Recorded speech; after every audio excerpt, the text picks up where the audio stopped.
Prayer in the field of silence, when the mind climbs the ladder of thought. In the stillness beyond language, where thoughts soften into vibrations and the self becomes porous to something vaster, there is a quiet rising, a movement that is not of effort but of resonance. It is here, in the field of silence, that the hierarchy of consciousness reveals itself not as an intellectual construct, but as an intimate experience.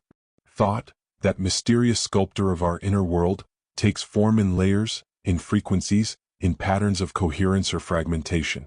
And as the body breathes in rhythm with the unseen, these modes begin to shift like veils parting one by one, revealing not merely a way of thinking, but a way of being.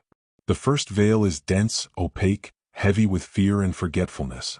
In this mode, thought is not a tool but a cage, and the world appears through the eyes of separation.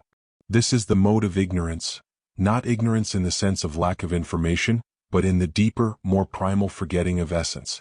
Here, thoughts echo with the old refrain, I am not enough. I cannot change. The world is against me. This mode is familiar, even addictive in its certainty. It feeds off wounds long rehearsed, patterns inherited, traumas relived in the theater of memory. In this vibration, the body contracts, the breath shortens, and the heart closes like a flower turned inward.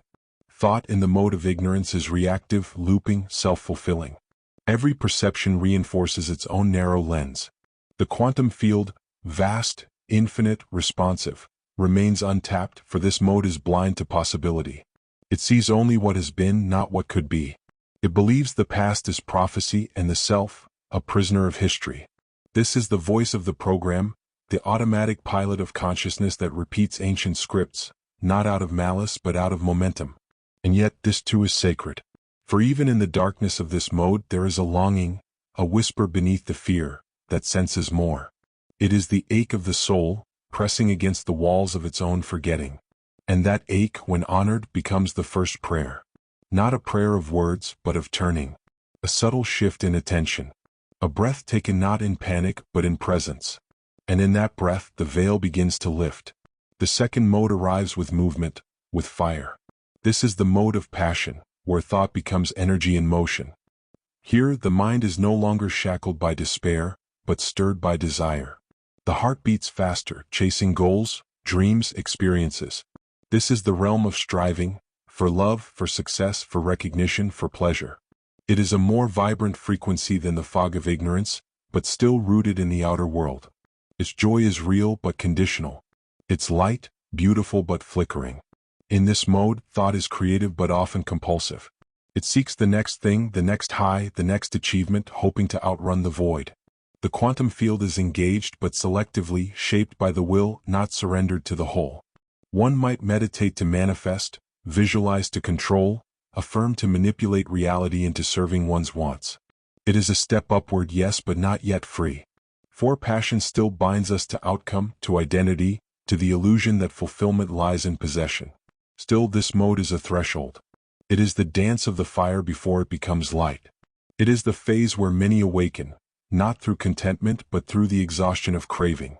When even success feels hollow, when pleasure no longer quenches the deeper thirst, the soul begins to inquire.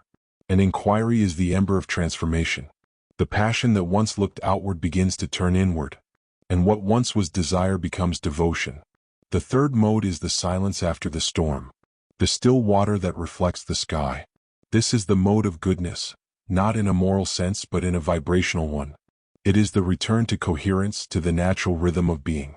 Here, thought is not a reaction or a craving but a tuning fork, resonant with the field, aligned with wholeness. In this state, one no longer thinks to control, but to create in harmony with something vaster. The mind in this mode becomes spacious. It watches thought arise like clouds in the blue, without clinging or judgment.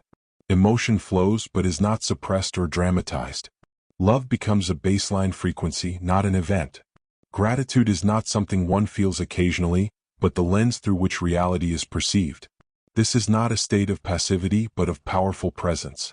It is the birth of superconsciousness, where the brain and heart enter coherence, and the self becomes a vessel for the field to express through. In this mode, the quantum field responds not to effort but to alignment, not to wanting but to being. Meditation deepens not as a practice, but as a way of dwelling. The past loses its grip, the future softens, and the present expands into timelessness. From here, creation flows not from need, but from knowing. The body begins to heal not because it is fixed, but because it remembers its blueprint. And life unfolds not as struggle, but as unfolding intelligence. But none of these modes are final. Consciousness, like breath, rises and falls.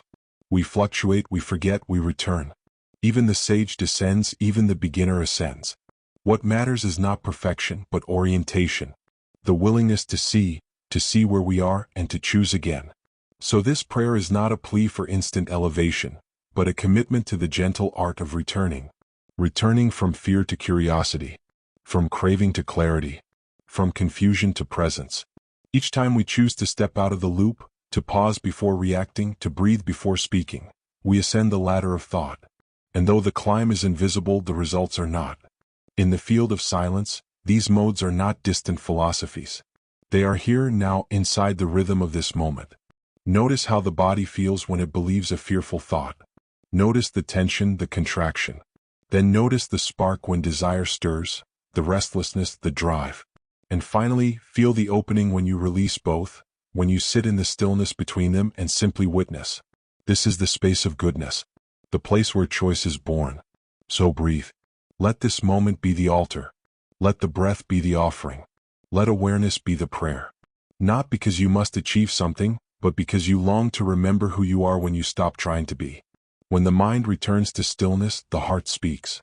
And when the heart speaks, the field listens. So rehearse your presence. Choose your thoughts like seeds. Let each word you speak be tuned to the frequency of love, not because it's perfect, but because it's true. You are not bound by the lower modes. You are not your fear nor your craving. You are the one who can witness both and rise beyond them. You are the consciousness that chooses, the breath that shifts timelines, the field made visible in form. So breathe deeply, feel fully, rehearse with care, choose with presence, and become the version of yourself you are meant to be.